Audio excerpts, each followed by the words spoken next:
Ibu Bapak, saudara-saudara yang terkasih, Shalom. Apa kabar semua, sehat kok? Sehat. Kita juga sehat dan senang sekali pada hari ini bisa ada di tengah-tengah Bapak Mama, saudara semua. Bapak Mama yang terkasih, di minggu Advent yang ketiga ini, saya ingin bertanya kepada kita semua. Menurut masing-masing ketua, apa pendapat Tuhan tentang ketua semua? Menurut Bapak Mama sepanjang tahun ini, apakah Tuhan senang dengan ketua? Atau mungkin dia kecewa? Apakah Tuhan tahan menghadapi ketua punya tingkah laku? Dan pertanyaan kedua yang sama pentingnya adalah apa yang Tuhan buat terhadap itu semua? Pertanyaan-pertanyaan ini sangat besar dalam hidup kita. Karena apa yang kita pikirkan tentang Tuhan itu akan menentukan semua hal dalam hidup kita. Untuk menjawab pertanyaan ini, Bapak Mama, maka marilah kita bersama-sama melihat kitab Sefanya. Pertama-tama, saya tidak akan menyalahkan siapapun di antara kita kalau kita ini tidak terlalu mengenal atau familiar dengan kitab Sefanya. Kenapa demikian? Karena kitab Sefanya ini disebut sebagai kitab Nabi Minor atau Nabi kecil. Jadi dia disebut Nabi Minor atau Nabi kecil dalam Alkitab. Kecil bukan berarti bahwa kitab Sefanya ini tidak berarti. Dia disebut sebagai kitab minor karena isinya lebih pendek dari kitab nabi-nabi besar lainnya seperti Yesaya atau Yeremia. Dan masalah yang kita hadapi ketika kita membaca salah satu dari kitab nabi-nabi kecil seperti ini adalah bahwa pesan yang disampaikan itu terkadang kalau kita membaca itu begitu menakutkan. Ya, akibatnya kita sering mengabaikan kitab seperti Sefanya ini, padahal Sefanya punya pesan ini tidak kalah penting dibandingkan kitab para nabi lainnya. Nah, Bapak Mama, saudara semua, pertanyaannya adalah Sefanya itu siapa? Nah, Sefanya ini adalah seorang nabi yang melayani pada masa Raja Yosia itu sekitar tahun 640 sampai 609 sebelum zaman bersama. Jadi pada saat Sefanya ini muncul, kerajaan Israel Utara itu sudah tidak ada lagi. Karena bangsa Asyur itu sudah menaklukkan Israel Utara. Sementara Israel Selatan atau Yehuda ini tinggal tunggu hari saja kapan kira-kira mereka itu ditaklukkan dan juga dibuang ke tempat yang lain. Pada saat itu Raja Yosia ini datang dan dia jadi raja pada saat usianya baru 8 tahun. Nanti setelah 18 tahun kemudian, di saat Yosia ini ingin supaya memperbaiki keadaan di Israel, di saat dia mau mereformasi kondisi spiritual bangsa Israel yang saat itu jauh dari Tuhan, maka dia perbaiki bait Allah. Dan di saat dia perbaiki bait Allah, dia menemukan satu gulungan kitab yang para ahli bilang itu kemungkinan kitab Ulangan 12 sampai 24. Dan disitulah Yosia datang tidak hanya dengan masa kegelapan, tetapi dia juga menawarkan satu pengharapan bagi orang Israel. Nah, kalau begitu Bapak Mama, apa yang pada pagi hari ini kita semua bisa belajar tentang Sefanya ini? Ada dua hal yang kita bisa belajar. Hal yang pertama, Bapak Mama, adalah bahwa Allah marah terhadap dosa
manusia, maka apa yang sudah tertata baik itu Tuhan akan jungkir balik, dan kekacauan itu akan kembali datang, dan manusia itu akan hidup dalam kegelapan yang menutupi bumi itu.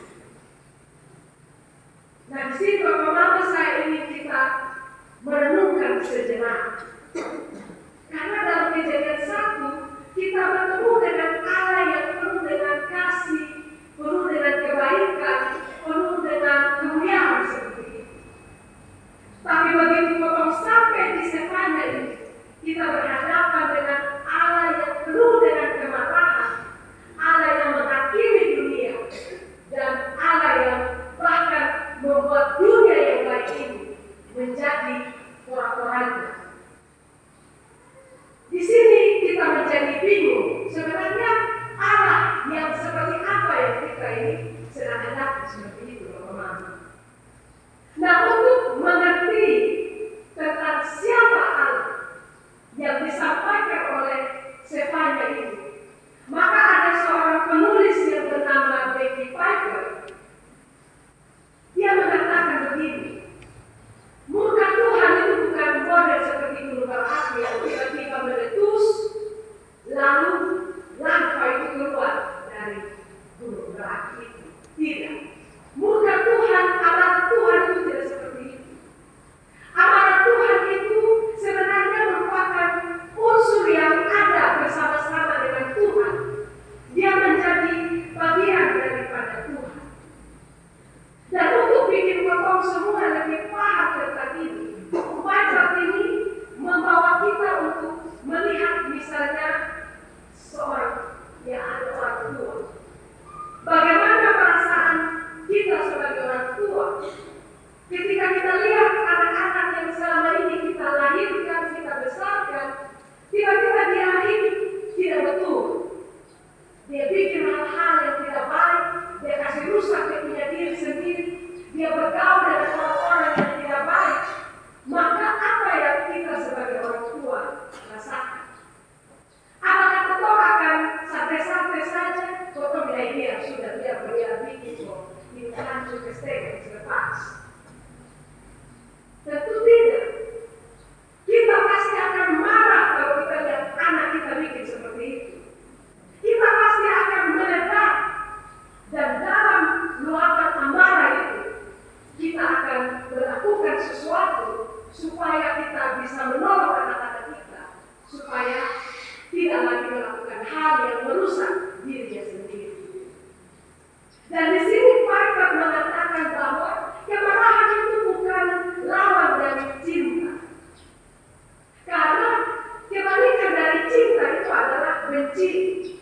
Dan bentuk akhir dari kebencian itu adalah tidak peduli.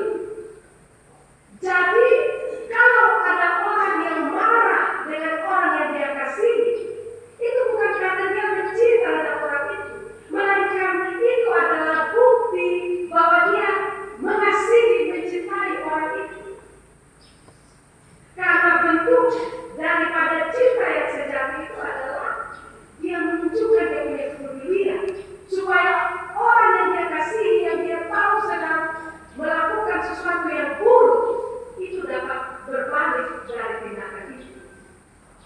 Justru kalau kita lihat ada orang yang tinggal satu rumah dengan orang yang dia rasa bikin hal yang buruk, sedang menuju kehancuran, lalu dia diam-diam saja, dia cuek saja, dia tidak bikin apa-apa. Di situ kita harus bertanya, kira-kira dia orang masih sayang atau tidak dengan itu orang yang buruk. Karena kemudian dia dicuek, dia tidak pusing, lu mati. Kapan perlu tobat dan berhenti? Ibu bapak saudara-saudari, Piper lebih lanjut mengatakan bahwa cinta manusia di sini ini dapat kita lihat untuk paham itu Sefanya. Semakin seorang bapak mencintai dia punya anak laki-laki, semakin dia membenci sifat pemabuk, pembohong, pengkhianat, pemalas yang ada dalam diri dia punya anak. Kenapa? Karena dia mau dia punya anak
dengan penuh cinta kasih.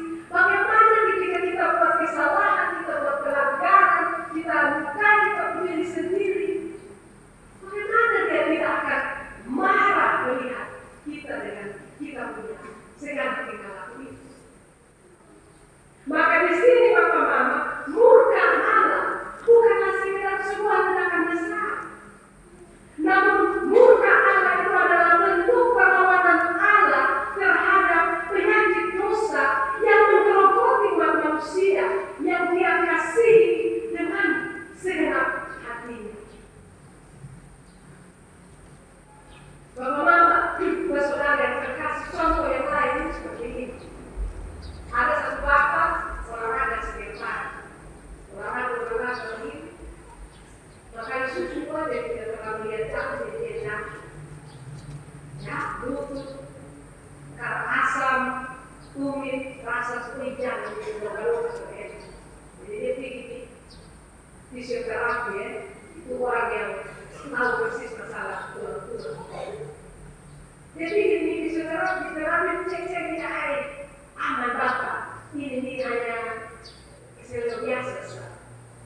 Dia bilang, kalau begitu mereka juga tak olahraga, jalan olahraga biasa. Hanya kalau biasa lakukan jalan 2 kilometer, nah sekarang itu pesat. Bapak susahnya karena ini yang dia mau dengar. Soalnya dia sudah tua, jadi tidak bisa olahraga, akhirnya kan cepat capek, dia bersama, jadi dia senang dengar itu. Tapi dia sampai rumah jalan, sakit orang-orang itu dia ini. Mereka ada pergi di sekarang yang lain, kalau dia tidak kenal yang lain. Ya, sampai di fisioterapi ini, jadi dia ada lebih detail, ya dia buku itu, dan dia suruh apa boleh ditumit, lama ya. Terus fisioterapi dia bilang, terang, ini cedera apa? Jadi kalau Bapak mau paksa jalan terus, berarti ini berubah jadi kronis, lebih parah lagi. Jadi lebih baik Bapak pulang, istirahat 1-2 minggu, nanti kalau sudah enak, jangan sudah itu nanti selesai. Nah, Bapak Mama yang terkasih, ini sudah dia punya persoalan ini. Terkadang kita manusia bikin dosa buat pelanggaran yang kita baca Alkitab, kita benar-benar kita baca, kita mau temukan kata-kata yang manis yang mengatakan bahwa itu dosa biasa, seharusnya oke. Tuhan sudah marah yang buat itu. Padahal kenyataannya adalah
punya tujuan untuk masing-masing potong. Makanya kalau dilihat potong sudah melenceng dari punya tujuan, maka dengan kemarahan dan dengan amukan yang mengaum dengan begitu dahsyat, dia berhadapan potong dengan potong berdosa, dan kemudian dia kasih tunjuk ini berdosa. Dan setelah itu dia akan membungkuk dan dia akan membisikkan di potong telinga, "Beta malah dulu bukan karena beta saya dulu, justru karena saya itu beta tolong supaya mereka sudah jadi manusia orang yang baik-baik, bikin baik-baik, supaya lu hidup baik-baik untuk anak, untuk istri, untuk suami, untuk orang tua. Kami sudah bawa lu jangan-jangan, lu mati mereka jangan. Siapa yang susah? Ibu bapak, saudara-saudara yang terkasih, dan di dalam waktu bacaan ini, ibu bapak ini yang sangat, ketika kita siap kembali, kita sangat bersyukur karena dalam waktu pembacaan ini dikatakan bahwa ketika Tuhan menjumpai kita yang penuh dengan dosa ini, dia lihat tubuh diri orang yang sudah capek, sudah letih, bukan tubuhnya diri lagi. Maka ketika Tuhan menghadapkan kita dan kita berdosa kadang-kadang, dia kasih tunjuk itu, dan dia buat kita mengerti tentang semua yang kita buat. Maka Tuhan bukan hanya angkat kita punya rasa kita berdosa itu, tetapi dia angkat kita punya rasa bersalah, kita punya rasa malu dalam tubuh diri. Malu karena jangan orang ini Tuhan angkat itu semua. Ketika Tuhan bereskan kita berdosa, dia angkat itu semua dari kita, sehingga kita bisa tegakkan waktu kepala, jalan di luar dengan penuh keyakinan bahwa kita sama-sama Tuhan. Kita sudah ada rasa bilang kita susah lagi. Tidak ada, karena Tuhan sudah angkat itu semua. Ibu bapak, saudara-saudari yang terkasih, inilah yang kita bisa belajar dari firman Tuhan yang kita baca pada hari ini. Ya, kita baca seperti ini dan kita lihat tentang Tuhan yang ketika dosa orang semua sudah terhapus. Ibaratnya seorang pengantin yang bermakna kalau ibarat itu orang menikah, pengantin perempuan itu dia jangan berlari-lari dari dekat pintu. Ibu pengantin laki-laki itu sudah diri tunggu di samping pintu. Jadi pelan-pelan dia tunggu pengantin perempuan datang baru cerita mulai. Tetapi ada satu cerita ketika pengantin perempuan datang dari pintu, pengantin laki-laki kepada dia, saking bersuka citanya, saking senangnya, dia tidak tunggu itu pengantin perempuan datang, dia lari pergi dan dia berjumpa dengan perempuan datang sama-sama dan ini kayak orang sukses. Tapi mau kasih tahu bahwa pengantin laki-laki ini sangat bersuka cita, sangat senang, bergembira ketika melihat dia punya calon istri. Dan ini yang saya banyak bilang bahwa ketika manusia bertobat tidak melakukan pelanggaran lagi, Tuhan akan melihat kita dengan sukacita seorang mempelai laki-laki yang terlalu gembira ketika melihat itu pengantin perempuan itu muncul. Jadi bapak mama kalau kita pikir apakah ada orang yang senang kalau kita bertobat, bapak mama harus ingat bahwa di saat bapak mama bertobat, saya juga bertobat, yang bersuka cita itu Tuhan. Dia bersorak-sorai, dia bersuka cita, dia senang karena dia bilang, ini anak yang tadinya mau mati, dia sudah kembali.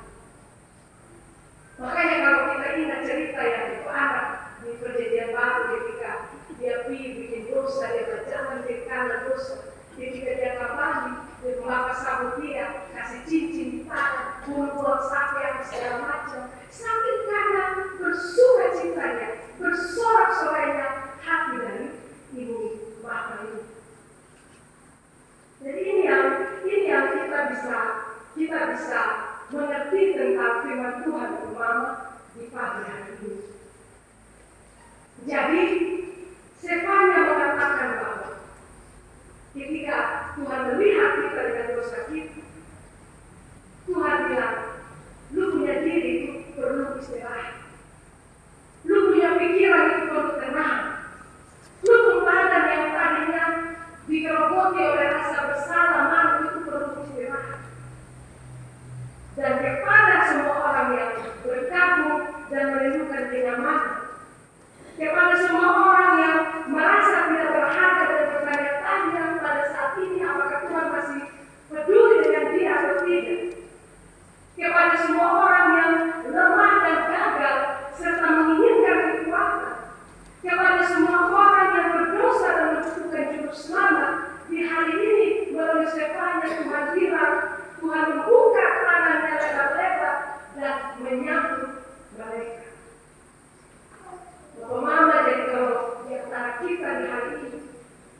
senang karena kita sudah terbebas dari semua apa yang menjadi beban hidup kita. Dan di sini kita bisa memastikan bahwa keselamatan yang telah diberikan itu kita hargai betul-betul dengan cara berubah. Jadi ketika kita berubah, itu cara kita untuk bilang kepada Tuhan bahwa kita bersyukur karena kita semua sudah diselamatkan. Karena pertanyaannya yang pertama adalah, untuk apa kita ke gereja? Dengar ibarat semua. Tetapi begitu kita pulang dari gereja, kita masih tetap orang-orang yang sama. Masih buat hal yang sama, masih menjadi orang yang sama. Apa gunanya? Tidak ada guna. Minggu demi minggu masuk dalam gereja, pulang tidak ada perubahan pun. Kita mau waktu datang di gereja, kita buang waktu. Lebih baik dijaga bulu, lebih baik dibikin apa supaya dapat doa. Karena kita datang gereja ini susah. Duduk 1-2 jam itu bukan ringan. Tapi kalau datang pulang waktu datang gereja, pulang itu harus bawa sesuatu dari gereja yang akan berguna bagi kita sendiri. Jadi yang betul Bapak kata adalah setelah datang di gereja, dengar ini semua barang begini. Pulang itu angkat naksa dalam hati bahwa beta harus berubah menjadi orang-orang yang baru, yang tahu ucap terima kasih pada Tuhan dan bisa memuliakan Tuhan melalui beta punya perbuatan. Jadi pertanyaan terakhir bagi untuk semua teman-teman adalah, bagaimana dengan kita yang ada di Getsemani kasus ini? Apakah setelah keluar dari gereja kita akan memulai sesuatu yang baru? Ataukah kita ganti baju dan kembali ke kehidupan kita yang lalu-lalu yang Tuhan tidak suka? Bapak Mama, mari berjuang menjadi orang Kristen yang baik dan benar. Mari berjuang menjadi orang Kristen yang tidak ada tertulis di KTP, tetapi yang benar-benar seperti lagu tadi dari Bapak mendengar firman Tuhan dan melakukannya dalam kehidupan sehari-hari. Tuhan memberkati dan menolong kita.